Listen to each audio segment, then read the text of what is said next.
আজরাইল আসিয়া প্রাণ করিব হরণ, হায় গো আজরাইল আসিয়া প্রাণ করিব হরণ। আরে নিজ গুণে সাহেব আল্লাহ করবানি বারণ, আমার উপায় কি তখন আমার আল্লাহ নিরঞ্জন। না জানি কি হালে আমার হইব মরণ। কথা বলেন ঠিক কিনা বন্ধুরে? ও আশিদুন জিলাতপুরের বাবাজিরা, মৃত্যুটা যে কোন সময় কোন জায়গায় কখন হবে এর নির্দিষ্ট কোনো গ্যারান্টি পৃথিবীর কোনো মুফতি সাহেব মুহাদ্দিস সাহেব দিতে পারবে না। এই জন্য সব সময় মরণের কথা স্মরণ রাখতে হবে আমার বাবাজিরা। রাসূল বলেছেন পাপিষ্ঠ ব্যক্তিগুলার যখন সাকারাত শুরু হবে, জাহান্নামী ব্যক্তিগুলা যখন সাকারাতের মধ্যে পড়বে, স্বজনরা চতুর্দিকে ব্যারিকেড দিবে, চতুর্দিকে বেষ্টন করে বসবে, কিন্তু তখন ওই মৃত্যুপথের যাত্রী কাউকে চিনবে না। তখন আজরাইল ভয়ঙ্কর রূপ ধারণ কইরা জাহান্নামী ব্যক্তিদের পায়ের বৃদ্ধাঙ্গুল থেকে টিপতে টিপতে টিপতে বুকের মধ্যে আইনা এমন একটা ভয়ঙ্কর চিপ মারবো রে। আমার নবী বলছেন ওই ভয়ঙ্কর চিপে ওই জাহান্নামী ব্যক্তিটার গলার মধ্য দিয়া ঘের ঘের কইরা একটা শব্দ বের হয়, আর মৃত্যুপথের যাত্রীটা মৃত্যুর ফেরেশতা আজরাইল আলাইহিস সালামের ভয়ঙ্কর সুরতটা দেখার সাথে সাথে অনেকের পায়খানার রাস্তা দিয়া পায়খানা বের হইয়া যায়, পেশাবের রাস্তা দিয়া পেশাব বের হইয়া যায়। যদি কথাটা বিশ্বাস না হয় রে বাজান, মৃত ব্যক্তির লাশ যারা দৌত করে, যারা মৃত ব্যক্তির লাশ দৌত করে তাদেরকে জিজ্ঞেস করে দেখবেন, অনেক মানুষ মারা যাবার পরে যখন বড়ই পাতার গরম জল দিয়া যখন গোসল করাতে হয়, গোসল যখন দেওয়া হয়, অনেক সময় দেখা যায় অনেক মানুষের পায়খানার রাস্তা দিয়া ময়লা পেশাবের দুর্গন্ধ লঙ্ঘিতে পাওয়া যায়। ঠিক কিনা বলেন? কারণ বাজান আজরাইল আলাইহিস সালামের ভয়ঙ্কর চিপটা এটা খাওয়ার সঙ্গে সঙ্গে ওই ব্যক্তির নিষ্ঠা অচেতন হইয়া যায়, গলাটা দিয়া ঘের ঘের কইরা শব্দটা বের হয়, আর কষ্টের সহিত জীবনটা কেড়ে নেওয়ার সময় অনেকের পেশাব পায়খানা বের হইয়া যায়। তখন দেখবেন ওই মানুষটা চোখ বন্ধ করার টাইম পায় না। কিছু কিছু মানুষ মারা যাবার পরে দেখবেন দুইটা চোখ খোলাই থাকে, আছে না? কিছু কিছু মানুষ মারা যাবার পরে দেখবেন দুইটা চোখ উল্টাইয়া থাকে, খোলা থাকে। লাশটা দেখলে একটু ভয় ভয় লাগে, অনেক চেষ্টা কইরো চোখটারে আর বন্ধ করা যায় না। আমার বাবাজিরা এটা কেন জানেননি? নবী বলছেন মৃত্যুর ফেরেশতা মালাকুল মউত আজরাইল যখন জান কবজ করতে আসে, পৃথিবীর কেউ দেখবে না, একমাত্র মৃত্যুপথের যাত্রী মৃত্যুর ফেরেশতাকে দেখবে। কারণ ভাইয়ার আমার, গত কিছুদিন আগে আপনারা দেখেছেন, আমি জানি না কোন ঘরানার আলেম, যেই কোনো ঘরানার হোক না কেন, বক্তা স্টেজের মধ্যে ওয়াজ করতেছে, হঠাৎ করে দেখা যায় স্টেজের মধ্যে হঠাৎ করে মাথা পাক দিয়ে পড়ে গেছে, কোরআন সুন্নাহর আলোচনা করতেছে। যেই কোনো ঘরানার হোক, একজন আলেম, তাই বলে যে মৃত্যুর ফেরেশতা আসবে না সেটা নয়। আলেম হোক, পীর সাহেব হোক, যেই কোনো মানুষ হোক, সবার কাছেই মৃত্যুর ফেরেশতা আসবে। কখন আসবে? কাউরে টেলিফোন দিয়ে আসবে না, নাকি আসবে টেলিফোন দিয়া? আমরা তো একজন আরেকজনের বাড়িতে গেলে টেলিফোন দিয়ে যোগাযোগ করি, আসতেছি। বক্তা মাহফিলে আসবে, টেলিফোন দিয়ে যোগাযোগ করতেছে, ওই জায়গায় আছি, ওই জায়গায় আছি, কোন সময় মাইক নেবেন, হুজুর কোথায় আছেন, টেলিফোন দিয়ে যোগাযোগ করে সময় নির্ধারণ করি। কিন্তু মৃত্যুর কোনো গ্যারান্টি আছে? সিরিয়াল আছে? আমার যুবক বন্ধুরা, বক্তা স্টেজে ওয়াজ করতেছে, সেখানেও মৃত্যুর ফেরেশতা হাজির হইয়া গেছে। আপনারা হয়তো ভিডিওটা দেখেছেন, হঠাৎ করে কয় কারেন্ট কারেন্ট কারেন্ট কারেন্ট। আসলে তো কারেন্ট নয়, আসল কারেন্ট আমার আল্লাহ পাঠিয়ে দিছে। ঠিক না বেঠে? এটা শুধু ওই মাওলানা সাহেবের জন্য নয়, আমার আপনার সবার কাছেই এই আহ্বানটা আসবে, এই ডাকটা আসবে। এই জন্য কবি বলেছেন, মনরে মরণ কথা কর স্মরণ, স্ত্রী পুত্র কেউ নয় আপন, ধনরত্ন সবিও কারণ মনরে। ও ভাই তুই মরিলে সঙ্গের সাথী হইবে না একজন সেকেন, কইরে পাগল মন একবার ভাবলে না রে তোর হইব রে মরণ। মনরে হঠাৎ এসে আজরাইলে ফাঁসি দিব তোমার গলে, শেষ করিব অসাদের জীবন মনরে। ও ভাই দম থাকিতে আল্লাহ নবীর নাম করো স্মরণ, সেগেম কইরে পাগল মন একবার ভাবলে না রে তোর হইব রে মরণ। তাইলে বাজান আমার মরণ যেহেতু হইব, কেন সিটারি বাটপারি করব, কেন অন্যের হক নষ্ট করব, কেন আরেকজনের ওজনে কম দেব? এটা দিয়া তো কোনো ফায়দা হলো না।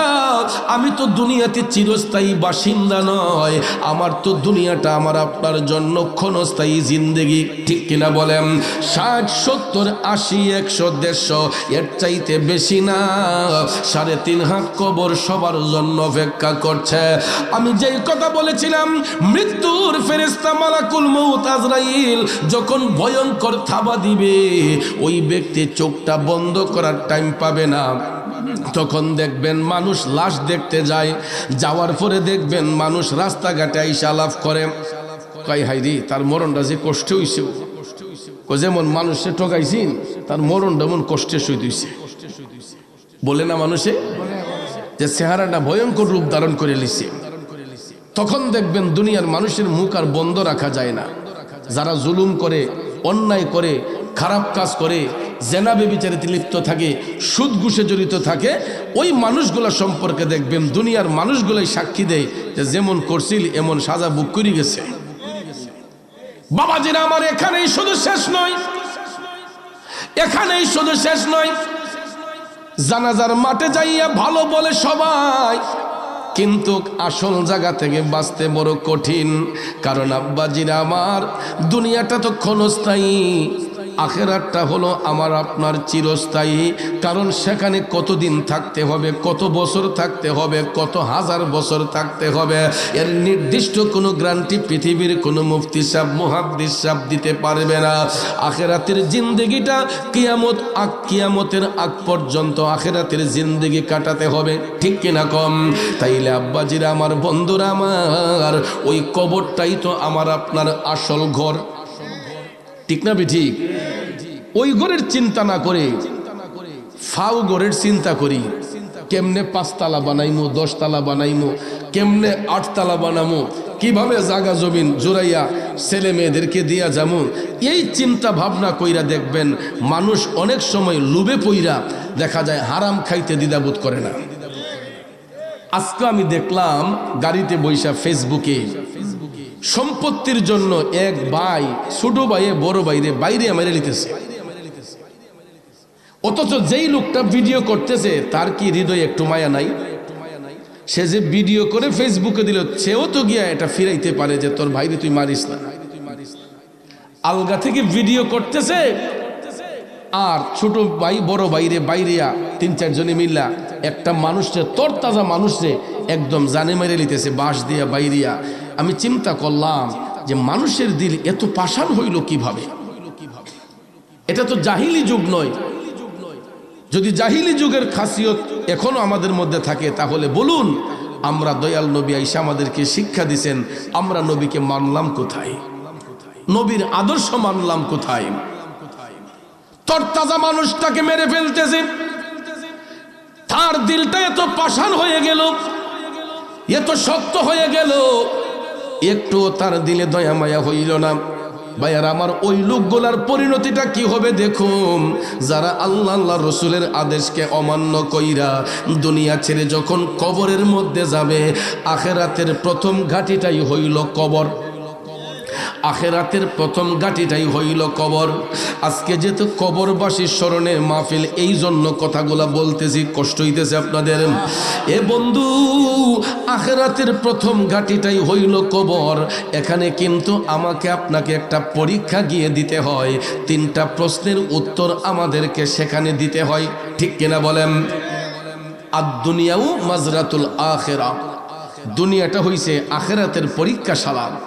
এই দুনিয়ার জমিনটা হলো একটা বিদ্যালয়। এখানে যারা সৎকর্ম করে যাবে তাদের জন্য আখেরাতটা সহজ হবে। দুনিয়াতে যারা মানুষকে কষ্ট দিয়ে যাবে, হারাম খেয়ে যাবে, আখেরাতের জিন্দেগিটা তাদের জন্য অন্ধকার হবে। তাহলে বলুন, আমরা আমাদের কবরটাকে আলোকিত করতে চাই না অন্ধকার বানাতে চাই? গভীর মনোযোগ আমার ভাইয়েরা, বন্ধুরা। ওই জাহান্নামী ব্যক্তিগুলো কবরে যাবার পরে তাদেরকে প্রশ্ন করা হবে 3টা, সবাইকেই 3টা প্রশ্ন করা হবে। এর মধ্যে একটা প্রশ্ন হবে আমার নবীজির নিয়া, কারণ ওই মুহূর্তে দয়াল নবীরে কবরের মধ্যে শরীর মুবারকে হাজির করাইয়া বলা হবে ওয়ামান হাজার রজুল, কে সেই ব্যক্তি, ওনাকে চিনতে পারোনি? উনি কে, ওনাকে চিনতে পারো? তখন ওই জাহান্নামীগুলা আমার রসুলের চেহারা আনোয়ার দেখার পরও বলবে লা আদ্রি, আমি তো চিনি না। নাউজুবিল্লাহ বলতেন না? আরো জোরে কোন নাউজুবিল্লাহ। আমার নবী দেখার পরেও ওই জাহান্নামীগুলা কবরে নবী চিনবে না। আশিরুল জিলাতপুরের বাবাজিরা, ওই জাহান্নামীরা চিনবেই বা কিভাবে? এরা দুনিয়া তো নবীরে চিনে নাই, আখেরাতেরা চিনবে কেমনে? দুনিয়াতে যদি নবীরে চিনতো তাইলে তো জুলুম নির্যাতন বেবিচারি করতো না। এই জন্য দুনিয়াতে যেমন চিনে নাই, আখেরাতের মধ্যে গিয়া চিনবে না। অথচ রসুল সেই সময় সশরীরে হাজির থাকবে, কারণ আমার নবী শুধু দুনিয়ার জন্য রহমত নয়, তিনি কবরে রহমত, হাসরে রহমত, মিজানে রহমত, ফুলসিরাতে রহমত। আল্লাহর সৃষ্টি জগতে যেখানে আমার আল্লাহ রাব্বুল আলামিন, সেখানে আমাদের নবী রাহমাতাল লিল আলামিন, ঠিক কিনা কোন? আল্লাহর বেলায় যেমন বহু বচন, আমার নবীর বেলায়ও বহু বচন। কারণ আলামের বহু বচন আলামিন, আলাম দ্বারা একটা জগৎরে বোঝানো হয়, আর আলামিন দ্বারা কুল কায়নাতকে বোঝানো হয়। আমার আল্লাহ রাব্বুল আলামিন গোটা জাহানের পালন কর্তা, আমার নবী রাহমাতাল লিল আলামিন গোটা জাহানের জন্য রহমত। এই জন্য বাজাম শুধু দুনিয়াতে নয়, কবরে আমার নবী রহমত, ঠিক কিনা বলেন? কারণ নবী ছাড়া ওই কবরে নাই রে বান্ধব নাই, নবী ছাড়া ওই কবরে নাই রে বান্ধব নাই। হাসরেতে নবী ছাড়া নাই দরদি নাই, হাসরেতে নবী ছাড়া নাই দরদি নাই, নবী ছাড়া ওই কবরে নাই রে বান্ধব নাই।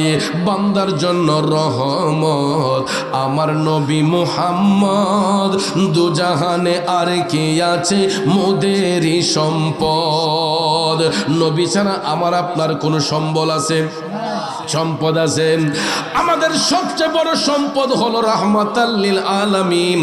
এই জন্য বাজান আমরা নবী নবী কইয়া কান্দি, ঠিক কিনা কম? আমরা এই জন্য নবীর জন্য কান্দি, কারণ দুনিয়াতে যেমন নবী আপন হয়, কবরে আমার নবী আপন। দুনিয়ার কোনো বন্ধু বান্ধব, দুনিয়ার কোনো স্বজন, দুনিয়া যার সাথে সংসার করলাম, স্ত্রীটা পর্যন্ত আমার আপনার কবরে আপন হবে না। যার যার কবরে তারকে যেতে হবে, কিন্তু ওই কবরে যারে যাই আপন পাইবেন তিনি হলেন আল্লাহর হাবিব রহমাতাল লিল আলামিন। তাইলে যেই নবী আমার আপনার কবরে আপন হয়, ওই নবীর জন্য জীবন দিতে চাই কি চাই না? পলকে জীবন দিয়ে দেব যদি নবী তুমি চাও, কলিজা টুকরা করে দেব যদি নবী তুমি চাও। ও গোয়ারি জি আমার এই অধমের একবার দেখা দাও, হাবিবি ইয়া রাসূলুল্লাহ, হাবিবি ইয়া হাবিবাল্লাহ, হাবিবি ইয়া রাসূলুল্লাহ, রাসূলাল্লাহ হাবিবি ইয়া হাবিবি ইয়া রাসূলাল্লাহ হাবিবি ইয়া হাবিবাল্লাহ পলকে জীবন দিয়ে দেব যদি নবী তুমি চাও কলিজা টুকরা করে দেব যদি নবী তুমি চাও ও গোয়ারি জি জানাই এই অদমে একবার দেখা দাও হাবিবি ইয়া রাসূলাল্লাহ হাবিবি ইয়া হাবিবাল্লাহ বলো না ইয়া হাবিবাল্লাহ একটা জবানও বন্ধ রাখবেন না চিৎকার মেরে বলি আল্লাহু আকবার আর একটু মায়ার সরে বলি ইয়া রাসূলুল্লাহ জগতের বন্ধুরা রে ও মুরব্বি বাবাজিরা আমার সম্মানিত মা বোনরা যারা শুনছেন গো বলতেছিলাম কি ওই ব্যক্তিটা যখন আমার নবীরে দেখার পরও চিনবে না তখন ভাইয়ের আমার মুনকার নাকির ফেরেশতা চলে যাবে আমার আল্লাহ আরেক দল ফেরেশতা কবরের মধ্যে পাঠাইয়া দুই পাশের মাটি গুলারে আল্লাহ চাপাইয়া দিব আমার নবীজি বলছেন ওই জাহান্নামী ব্যক্তিগুলা যখন একটা উত্তরও দিতে পারবে না এরা কবরের প্রথম ঘাটেই আটকা পড়ে যাবে তখন তাদের দেহটারে এই মাটি যেই মাটির উপর সে চলাফেরা করে জুলুম করেছিল এই দুনিয়ার জমিনের মাটি দিয়া প্রথমে তারে চাপ দেওয়ানো হইব তখন আমার রাসূল বলেন আরেক দল ফেরেশতা আমার আল্লাহ কবরে পাঠাইয়া দুই পাশের মাটিগুলারে চাপাইয়া দেয় আর ওই জাহান্নামী ব্যক্তির দেহের মধ্যে মাটির চাপটা যখন আইসা লাগে রে আমার রাসূল বলেছেন ওই মাটির চাপে ওই জাহান্নামী ব্যক্তির ডান পাজরের হাড় গোলা বাম পাজরে যাবে বাম পাজরের হাড় গোলা ডান পাজরে যাবে বন্ধুরে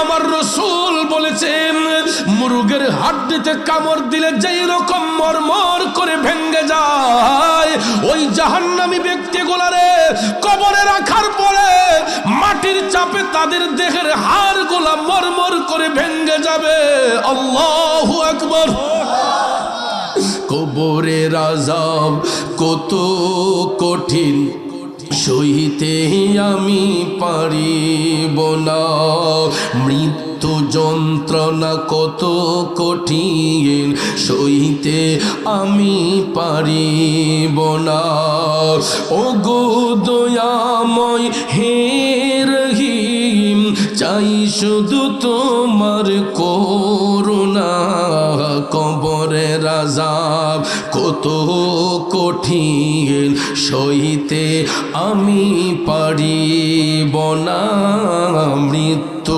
যন্ত্রণা কত কঠিন সইতে আমি পারিব না ওগো দয়াময় হে রহিম চাই যে তোমার করুণা কবরের আযাব কত কঠিন সইতে আমি পারিব না কষ্ট হচ্ছে আমার বাবাজিরা আশিরুন জিলাপুরের বন্ধুরা বাবাজিরা এটা জাহান্নামীদের বেলায় হবে মুমিনদের কবরে আযাব হবে না ভয় পাইয়েন না বাজান মুমিনদের কবরের মধ্যে কোনো আযাব নাই এই আযাবটা হবে জাহান্নামীদের কবরে কারণ এরা যখন আমার নবীরে চিনবে না তখন তাদের আযাব শুরু হয়ে যায় দুই পাশের মাটি তাদেরকে চাপ দিয়া ধইরা এদেরকে মাটি মিশাইয়া ফেলে তারপরে ওই জাহান্নামী গুলাকে তাহাতা সারা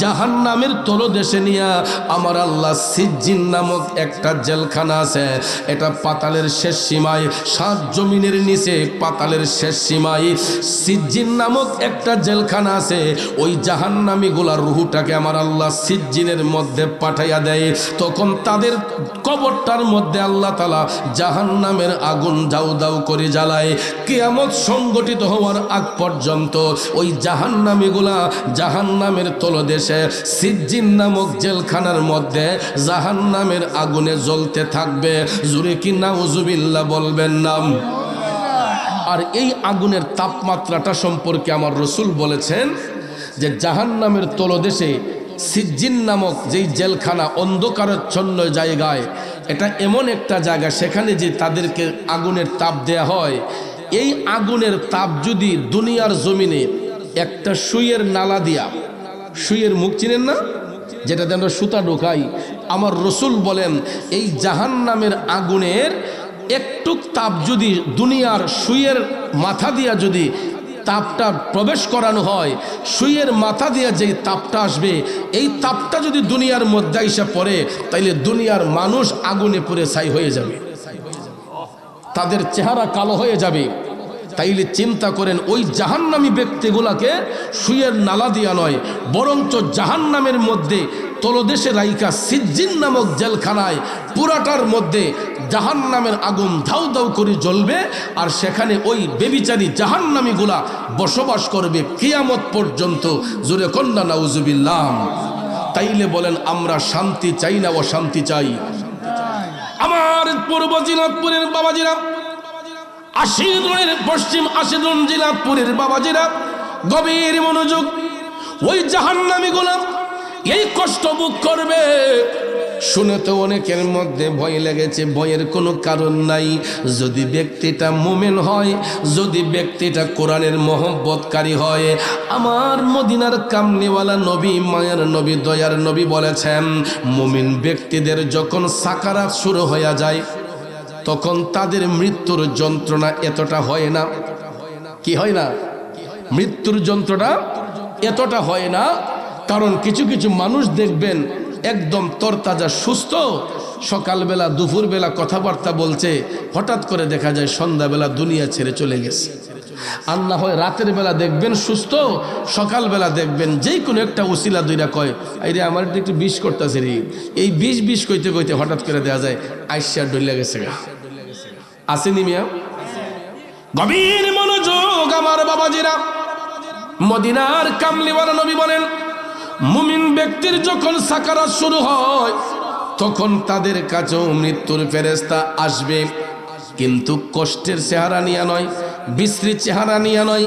ওই মুমিন ব্যক্তিদের সামনে আজরাইল আলাইহিস সালাম সুন্দর স্বাভাবিকভাবে আসবে।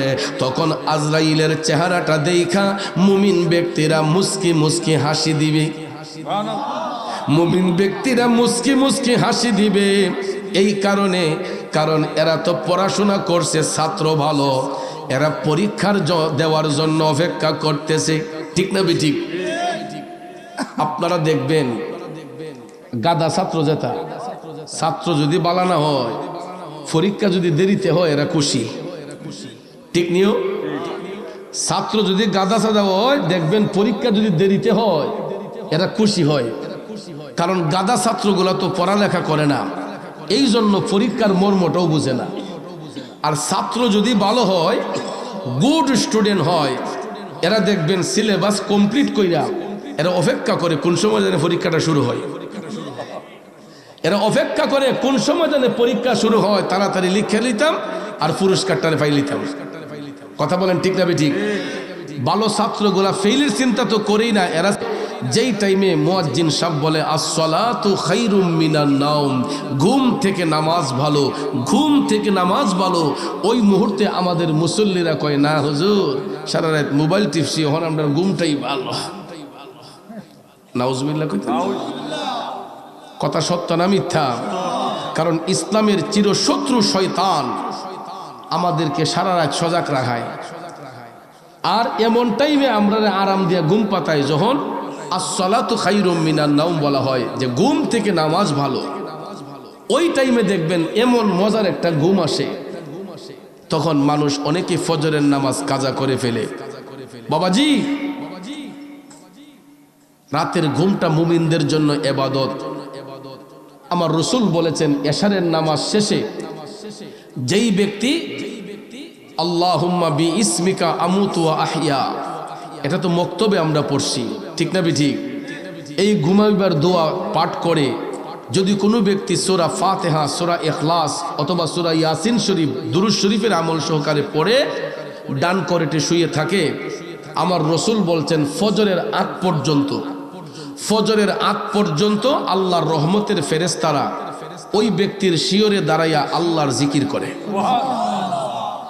আমরা যতক্ষণ শ্বাস নিঃশ্বাস নেই, ঘুমের ঘরে আমরা এশারের নামাজ পড়ে ফজরের আগ পর্যন্ত যতক্ষণ আমরা শ্বাস নিঃশ্বাস নেই, এটা মুমিনদের বেলায় এটা ইবাদত হয়ে যায়। কারণ আল্লাহ রহমতের ফেরেশতা পাঠায় ওই ব্যক্তির সাহায্য করার জন্য, তার শিয়রে দাঁড়াইয়া সারা রাত জিকির করার জন্য। এই জন্য ভাইয়ের আমার, ওই ফেরেশতাগুলা সারাটা রাত মুমিনদের শিয়রে দাঁড়াইয়া আল্লাহর দরবারে জিকির করে। এই ফেরেশতাদের ছুটি হয় কখন জানেন?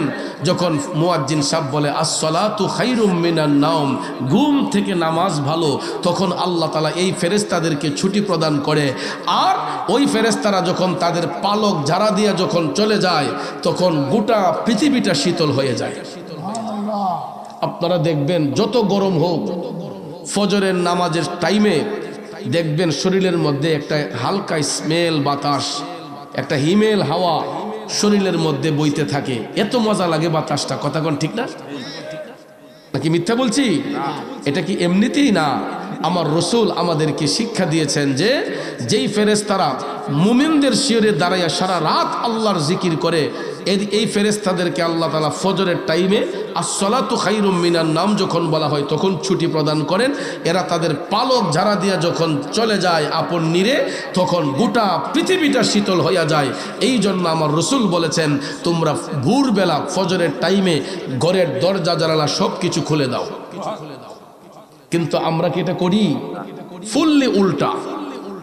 সকালবেলা কয়জনের ঘর খোলা থাকে বলেন? দরজা জানালা খোলা থাকে বলেন?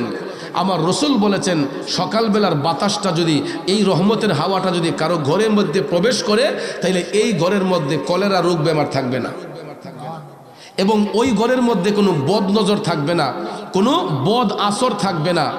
অনেক আসর আছে না আমাদের ঘরের ভিতরে, অনেকের দেখবেন জিনে ধরা রোগী, বান মারা রোগী, কত রোগী আছে।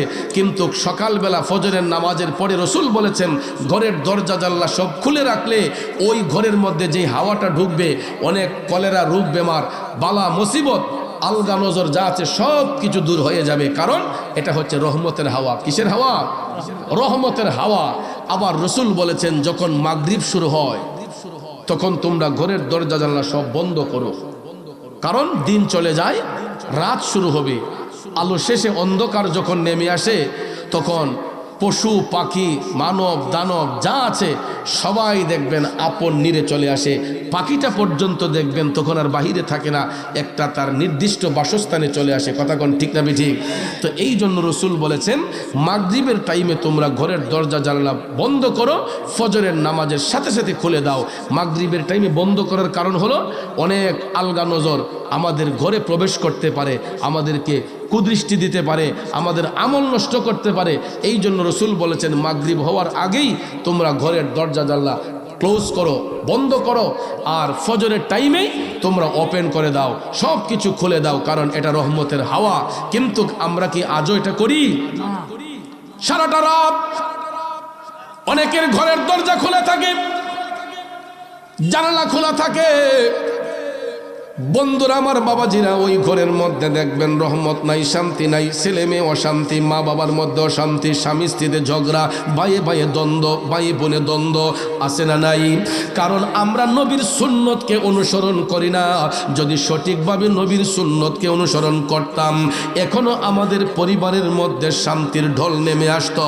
কিন্তু বাজান রে, আল্লাহর রসুল যেই শিক্ষা দিয়েছেন, আমরা ঠিক তার উল্টো চলাফেরা করতেছি, যেই কারণে আমাদের পরিবারগুলোর মধ্যে শান্তি বিরাজ করে না। বন্ধু, আমি যেই কথাটা বলতে চেয়েছিলাম, সারাটা রাত মোবাইল ফোন টিপাটিপি কইরা ফজরের নামাজ পইরা মুসল্লিটা ঘুমায় না, ফজরের টাইমে তার চোখে ঘুম আসে, নামাজটা কাজা করে। আশিদ্রুম জিলাতপুরের বাবাজিরা, আপনারা বলেন তো, ঘুমের ঘরে মরণ হইতে পারে কি পারে না? ঘুমের মধ্যে অনেক মানুষ মরেনি রে আব্বা। গত 4 দিন আগে, কয়দিন? গত 4 দিন আগে আমার একজন মুরিদ মহিলা, ব্রাহ্মণবাড়িয়া জেলার নবীনগর উপজেলায়, তিনি ঘুমের ঘরে মারা গেছেন।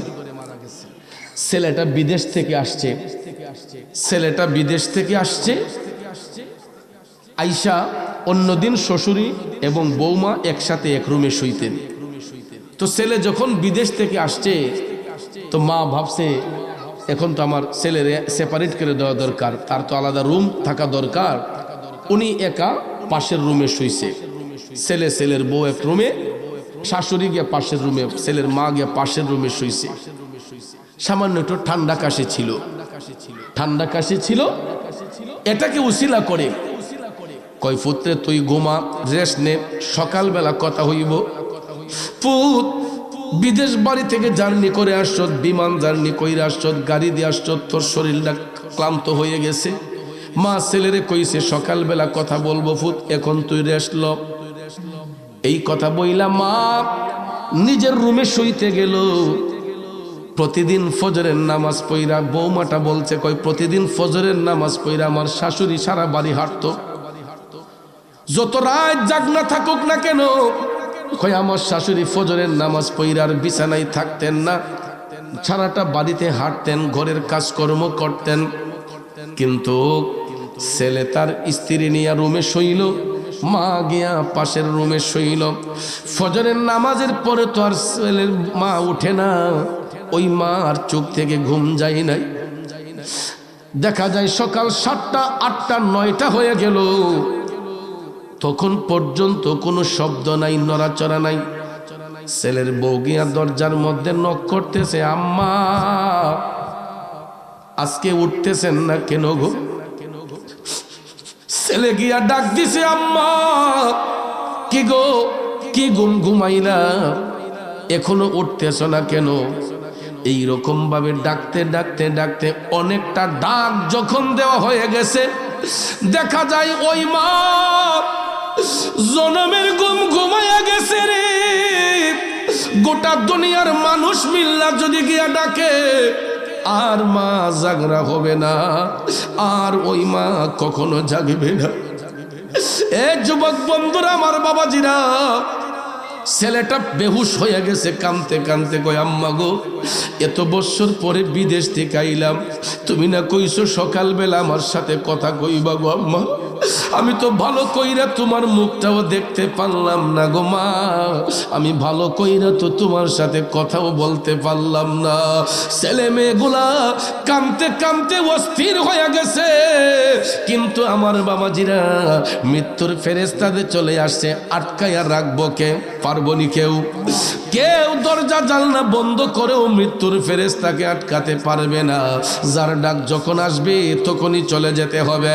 এই জন্য আমার যুবক বন্ধুরা, বাবাজিরা, আমি কবরবাসীর স্মরণে মাহফিল বিদায় কথাগুলা বলতেছি। এই যে প্রতিটা রাত মোবাইল টিপতে টিপতে আমরা ফজরের নামাজ কাজা করে ঘুমাই, ঘুমের গরু আমার আপনার মরণ হতে পারে কি পারে না? এই জন্য কবি বলেছেন, ওরে কেমন করে ঘুমাও তুমি, কেমন করে ঘুমাও তুমি, ফজর করে কাজা, এমনও তো হতে পারে জোহরে জানাজা। ঠিক কিনা বলো? এমনও তো হতে পারে জোহরে জানাজা। যুবক বন্ধুরা, গভীর মনোযোগ, যেই কথাটা বলতে চেয়েছিলাম, আল্লাহর হস্তে যুবক, প্রয়োজন ব্যতি রেখে ওভার এক্সেস মোবাইল ফোন ব্যবহার করবেন না। এটার দ্বারা আমাদের ব্লাড সার্কুলেশন ড্যামেজ হয়, এটার দ্বারা আমাদের স্মৃতিশক্তি হ্রাস পায়। এই মোবাইল ফোন অতিরিক্ত ব্যবহার করার কারণে চোখের মধ্যে সমস্যা হয়। এখন বলবেন হুজুর আপনিও তো ব্যবহার করেন। বন্ধুরে, আমরা ব্যবহার করি প্রয়োজনের তাগিদে, কারণ এই মোবাইল ফোনে যেমন ভালোর দিক আছে এমন খারাপ দিকও আছে।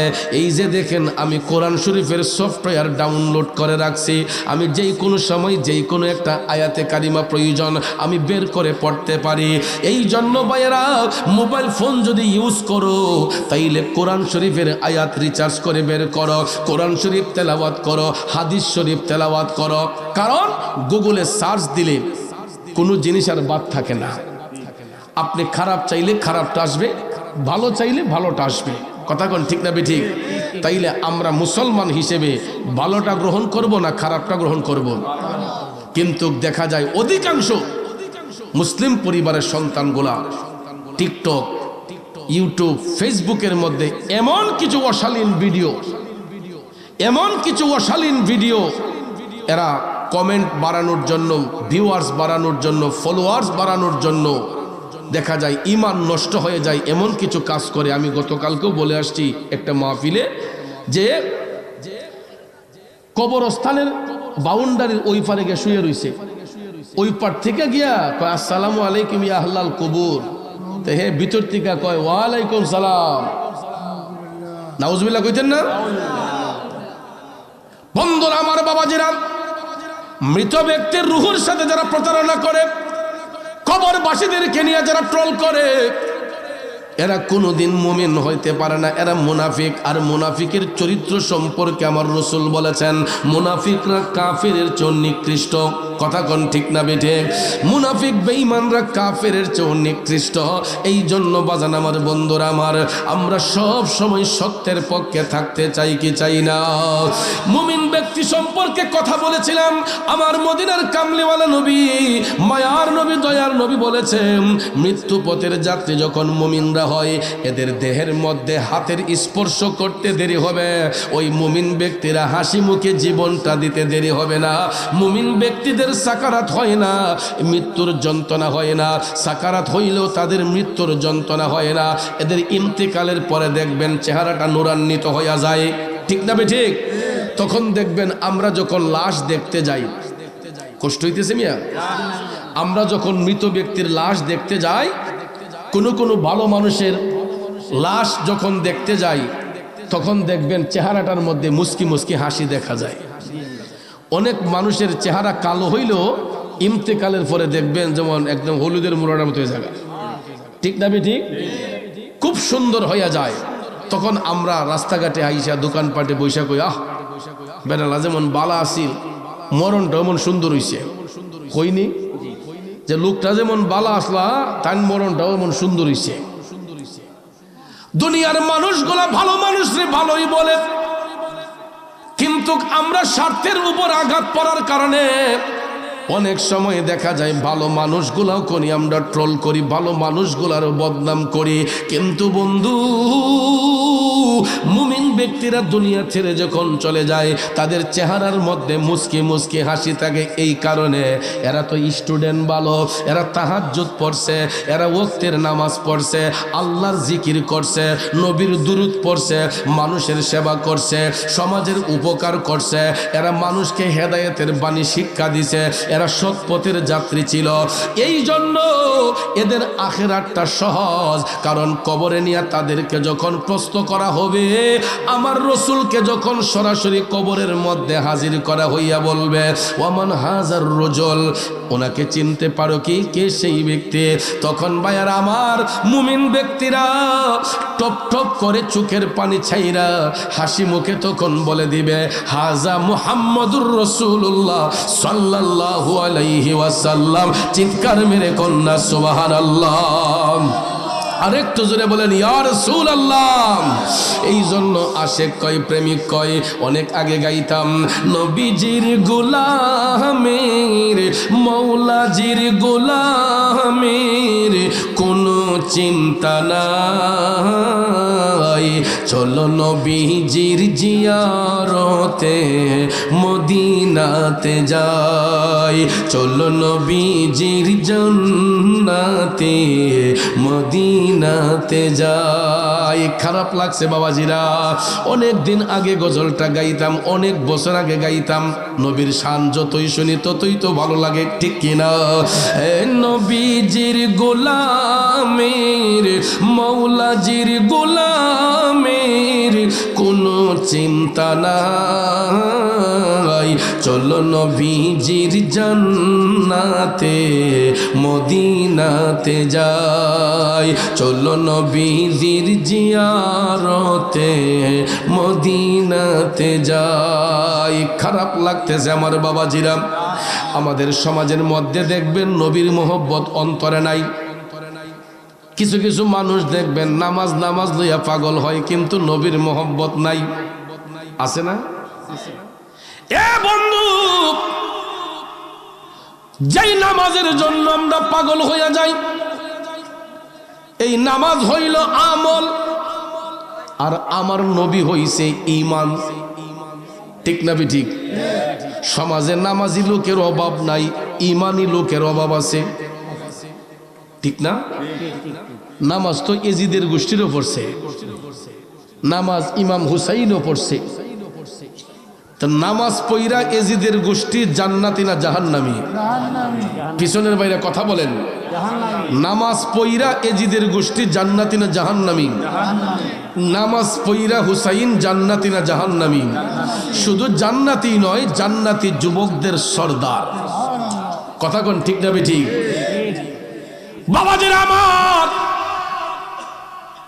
লা ইউমিনু আহাদুকুম হাত্তা আকুনা আহাব্বা ইলাইহি মিন ওয়ালিদিহি ওয়া ওয়ালাদিহি ওয়ান নাসি আজমাইন। এই হাদিস শরীফটা একবারে কমন রে আমার বাজানরা। আমার রাসূল বলেছেন তোমরা কখনো মুমিন হতে পারবা না হাত্তা আকুনা আহাব্বা ইলাইহি, আমি রাসূল যতক্ষণ তোমাদের নিকট অধিক প্রিয় না হব। কার থেকে? মিওয়ালিদিহি, তোমার পিতামাতা, ওয়া ওয়ালাদিহি, তোমার সন্তান সন্ততি, ওয়ান্নাসি আজমাইন, তোমার সমস্ত বন্ধু বান্ধব অপেক্ষায়, সমস্ত মানুষ অপেক্ষায় আমি রাসূল যতক্ষণ তোমাদের নিকট অধিক প্রিয় না হব ততক্ষণ পর্যন্ত তোমরা মুমিন হতে পারবা না। তাইলে বাজান আমার, বন্ধুরা আমার, সব ক্ষেত্রে নবীর মহব্বত অন্তরে রাখা দরকার আছে নি? এ বাবাজিরা আমার, গভীর মনোযোগ। নামাজ পড়তেই হবে, হুব্বে মোস্তফার প্রেম অন্তরে রাখতে হবে। কারণ ফরজ বলেন, ওয়াজিব বলেন, সুন্নত বলেন, নফল বলেন, মুস্তাহাব বলেন, যত নামাজ আছে সব কিছু হইছে আমল, আমার নবী হইছে ঈমান। ঠিক কিনা কম? কারণ বাবাজিরা আমার, বন্ধুরা আমার, তাহাবি শরীফের একটা বর্ণনার মধ্যে আসছে, আমার নবীর সাহাবী, উনার নাম হচ্ছে হযরতে উবাই ইবনে কাব। সাহাবীর নাম হযরতে উবাই ইবনে কাব রাদিয়াল্লাহু তাআলা আনহু। উবাই ইবনে কাব তিনি আমার রাসূলকে ভালোবাসতেন, নবীর গোলামিতে মশগুল থাকতেন। কিন্তু হঠাৎ একদিন উবাই ইবনে কাব ওনার খানকাতে, ওনার আপন ঘরে ইবাদতের নির্দিষ্ট স্থানে তিনি নফল নামাজে মশগুল। সুবহানাল্লাহ কোন? আমরা তো ফরজই পড়ি না, নফল পড়বো কেমনে? কিন্তু একটা কথা মনে রাখবেন, ফরজ ইবাদতের মাধ্যমে গুনাহ মাফ হয়, আর নফল বন্দেগীর মাধ্যমে বান্দা আল্লাহর ওলি হয়। আচ্ছা বাবাজিরা আমার, ফরজ ইবাদতের দ্বারা বান্দার গুনাহ মাফ হয়, নফল বন্দেগীর মাধ্যমে বান্দা আল্লাহর ওলি হয়। কথাটা বুঝতে পারছেন? পরীক্ষা দিলে দেখবেন 33 পাইল ছাত্রবাস। ঠিক না বেঠিক? 33 পাইলে কি ফাঁস? এটা বিশেষ বিবেচনায় ফাঁস, টাইনা টুনিয়া বলা হয়। কথা কোন ঠিক না বেঠিক? আর যদি একটা স্টুডেন্ট যদি গোল্ডেন পাইতে হয়, A+ পাইতে হয়, তাইলে তাকে 100-এ 100 আনসার করতে হয়। ঠিক না বেঠিক? 100-এ 100 যখন পায় তখন দেখবেন এটা গোল্ডেন A+। এরপরে 80-এর উপরে পাইলে A+, 60-এর উপরে পাইলে A-, এরপরে 40 থেকে 60-এর ভিতরে থাকলে এটারে কয় B গ্রেড। এরপরে আপনার বিশেষ বিবেচনায় যদি হয় এটারে কয় C গ্রেড। কথা কোন ঠিক না ঠিক? বিশেষ বিবেচনায়। তো 33 পাইলেও ফাঁস, এই ফাঁসের কোনো গুণ আছে নি? এই সার্টিফিকেটের ওজন আছে?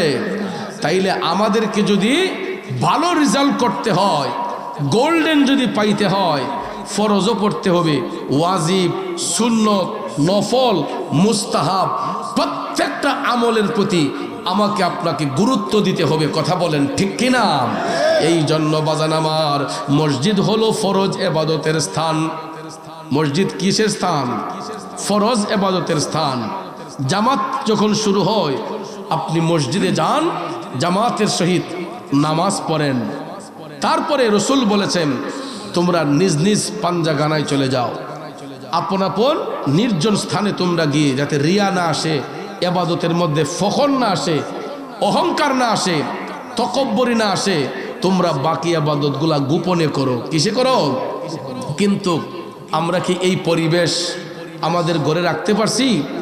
আমাদের বাচ্চা বিছনাত পেশাব করে দেয়, আমাদের বাচ্চাগুলা ঘরের মধ্যে পেশাব করে দেয়, পায়খানা করে দেয়, রুমগুলা থাকে ছোট ছোট, যেই কারণে আমরা ঘরের ভিতরে নামাজের পরিবেশ রাখতে পারি না।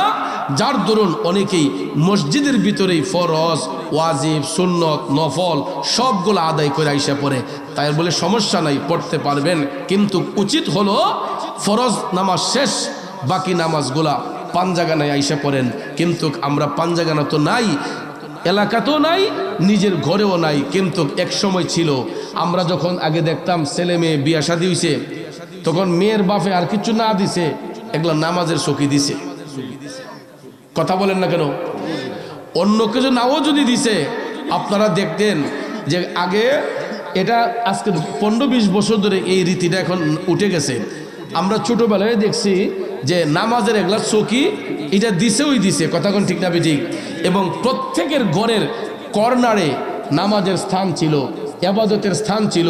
এটারে কেউ দিয়া কাপড় দিয়া বা পর্দা দিয়া, বেটন দিয়া নামাজের স্থান অনেকের ঘরের মধ্যে আলগা করে রাইখা দিত।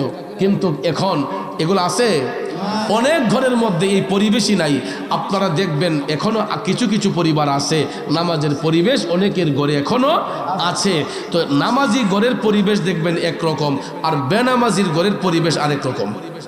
ঠিক না ঠিক? যুবক বন্ধুরা আমার, গভীর মনোযোগ। যেই কথাটা বলতে চেয়েছিলাম, মসজিদ ফরজ ইবাদতের স্থান।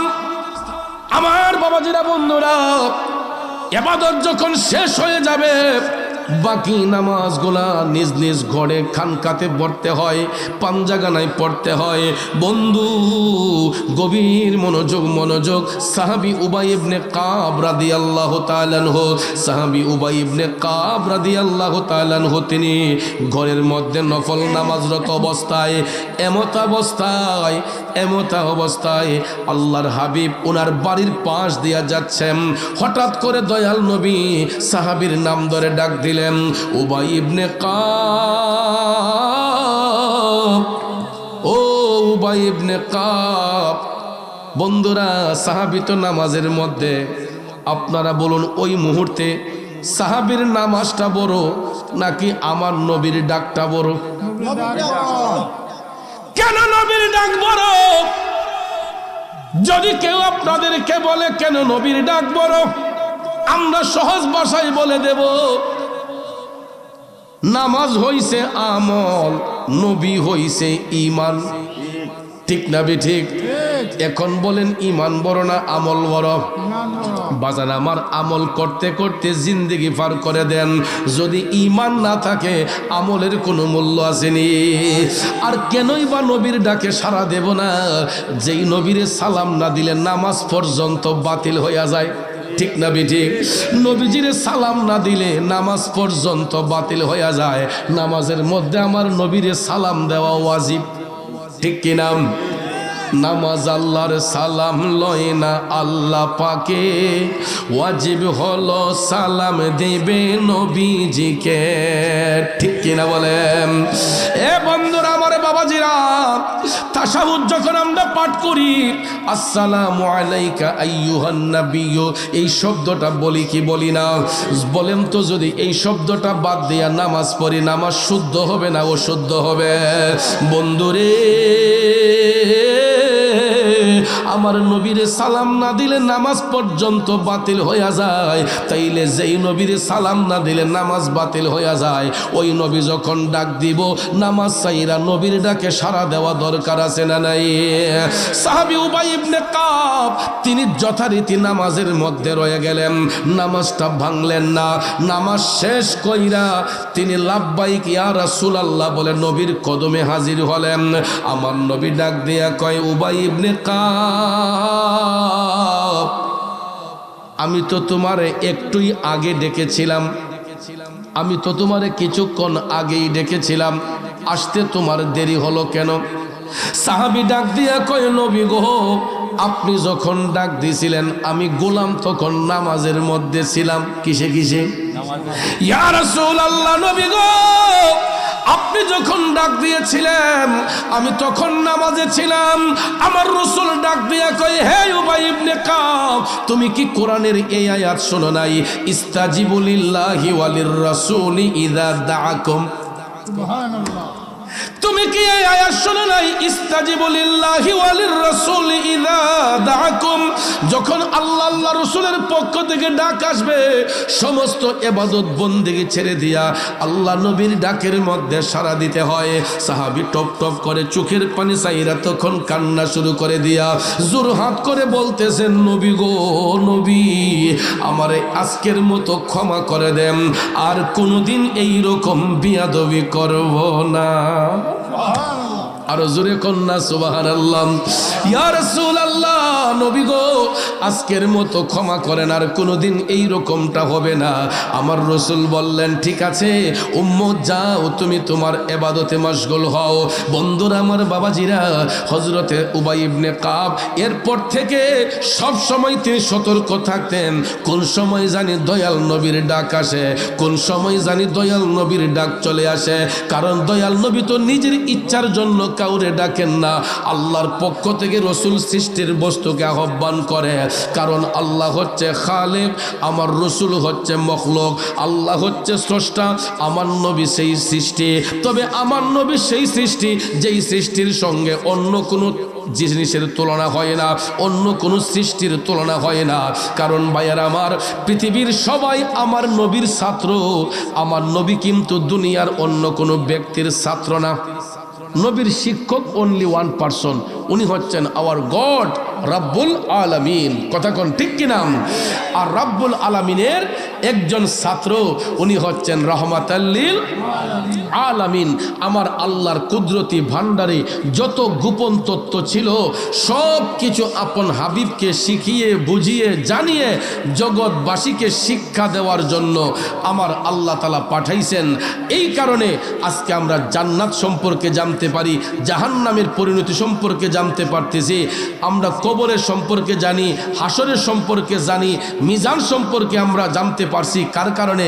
একমাত্র নবীর কারণে। কথা কোন ঠিক কিনা?